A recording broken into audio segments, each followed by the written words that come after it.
observaciones. Continúa el debate en esta jornada durante la sesión 853. En el uso de la palabra, la asambleísta Gisela Garzón. Diversidad de organizaciones de la sociedad civil e incluso la Red de Mujeres Amazónicas, cuya representante estuvo en este espacio. Sin embargo, me voy a permitir presentarles, compañeros y compañeras legisladoras, cifras respecto a cómo está la violencia hacia el 2019 y por qué es necesario, siendo o estando esas cifras en un año previo a la pandemia, ampliar la posibilidad del tema de recursos para atender la violencia en la zona, tomando en cuenta que cada región y cada condición de las mujeres tiene particularidades también respecto a la violencia.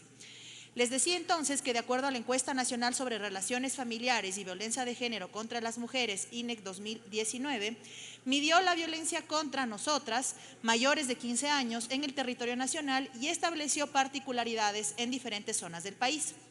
Por eso es que al menos el 64.9% de ellas han vivido diversas formas de violencia a lo largo de su vida y al menos 31.6% en los últimos 12 meses. Tomemos en cuenta, vuelvo y repito, cifras del 2019 que tienen que ser medidas de nueva cuenta, pasando una pandemia y con las condiciones que eso significó dentro de cada uno de los hogares.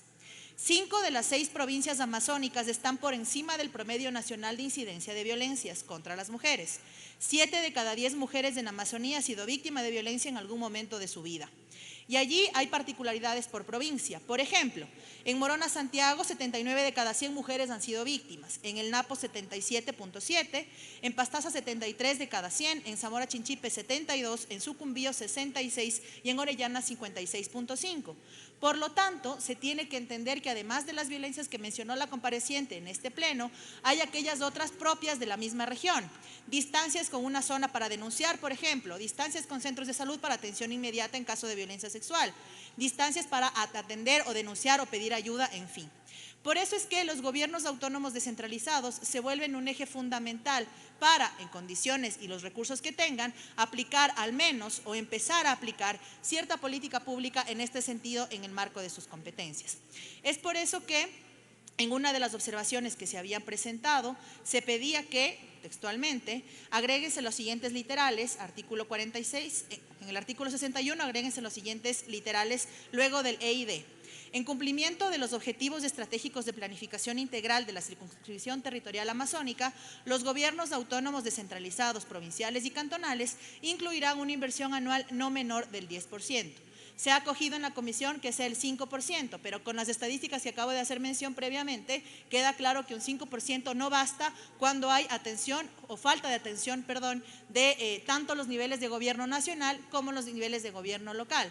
Se entiende además que hay preocupación respecto a la asignación presupuestaria, pero esto además va en concordancia con la Ley de Erradicación para la Violencia contra la Mujer, que tratamos su evaluación días atrás. Por lo tanto, tenemos que también garantizar ir en, valga la redundancia, concordancia con ambos cuerpos legales. Además de poder incluir que el tema de la participación o la presencia de obligatoriedad, si se quiere, para hacer políticas locales con este enfoque, esté también incluido. Hay experiencias importantes en otras provincias del país. Pichincha, una de ellas, donde una provincia, donde una prefectura lleva adelante políticas como el Guarmi Pichincha y ha permitido la posibilidad de que otras provincias acojan la misma propuesta. Esto, por supuesto, que se puede hacer también hacia la Amazonía, cuidando sus particularidades y características. Pero me ratifico, compañeros y compañeras, que con las estadísticas que se ha presentado previamente es necesario que se amplíe la posibilidad de destinar recursos. ¿Y por qué es necesario esto? Vuelvo a tomar como ejemplo la provincia de Pichincha. Si bien los femicidios en esta provincia no se han reducido ni se han eliminado, no se han reducido como quisiéramos ni se han eliminado, sí ha existido una reducción importante de estos en comparación a otros años. ¿Por qué? No es casualidad ni que existen menos femicidas, sino que existen lugares como Guarmi Pichincha para que las mujeres busquen ayuda y atención. Tomando en cuenta que Pichincha tiene a la capital y demás, es mucho más sencillo, si es que así lo manifestamos, buscar ayuda o llegar a centros de denuncia, por ejemplo. No pasa así en provincias amazónicas, tampoco pasa así en provincias fronterizas. Por lo tanto, es importante reconocer estas ausencias, estas faltas, y que de alguna manera los gobiernos locales, vuelvo y digo, en el marco de sus competencias, tomen cartas en el asunto.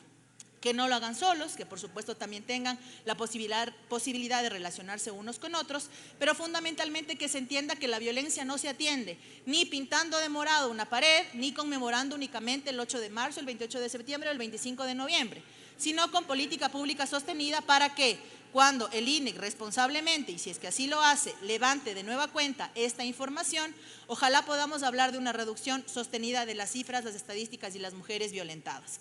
Así es que le pido, señor presidente, que con la amplitud que han tenido usted, la vicepresidenta y los comisionados para acoger varias de las observaciones, tal vez evaluemos nuevamente si es que efectivamente podemos hacer algún ajuste en términos presupuestarios para que efectivamente colaboremos desde la normativa para una atención adecuada de la violencia desde cada uno de los diferentes niveles de gobierno en la circunscripción amazónica. Gracias, presidente.